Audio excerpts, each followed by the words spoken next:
Venkateswara fertiliser ఎరువుల అంగడికి ఓ యువకుడు వచ్చి చిల్లర అడిగాడు. షాపు యజమాని చిల్లర వెతుకుతూ ఉండగా ఆ యువకుడు పెట్టెలోని నగదు తీసుకొని పరారయ్యాడు. షాపు యజమాని ఇచ్చిన వివరాల మేరకు ఎరువు కంపెనీ వారికి ఇచ్చేందుకు 35,000 రూపాయలు పెట్టినటువంటి నగదును తీసుకుని దొంగలించి పరారయ్యాడు. యజమాని బయటికి వచ్చేలోపు పారిపోయాడని తెలిపారు. బాధితుడు ఫిర్యాదు మేరకు కేసు నమోదు చేసి దర్యాప్తు చేస్తున్న పోలీసులు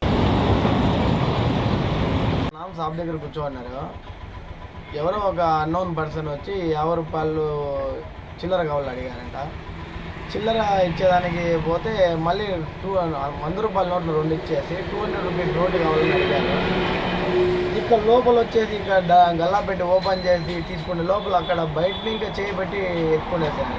కట్ట ఎత్తుకునేయారు. చేయి పట్టుకునే లోపల చేయి ఇదిలిచ్చేసి ఎగురు దుంకారు. మా నాన్న ఇక్కడి నుంచి రౌండ్ వేసుకునే పోయే లోపల మనిషి అడ్రస్ కనుక్కుంటారు. పోలీసు వాళ్ళకి రిపోర్ట్ ఇచ్చాము. నిన్న ఈరోజు నైట్ వచ్చినారు, ఎంక్వైరీ చేస్తాం ఈరోజు అన్నారు. ఎఫ్ఐఆర్ కట్టించాలి. ఈరోజు నైట్ పోయేసి మాట్లాడేసి ఇచ్చి వచ్చాము. ఈరోజు ఎఫ్ఐఆర్ పెట్టి చెక్ చేస్తాం.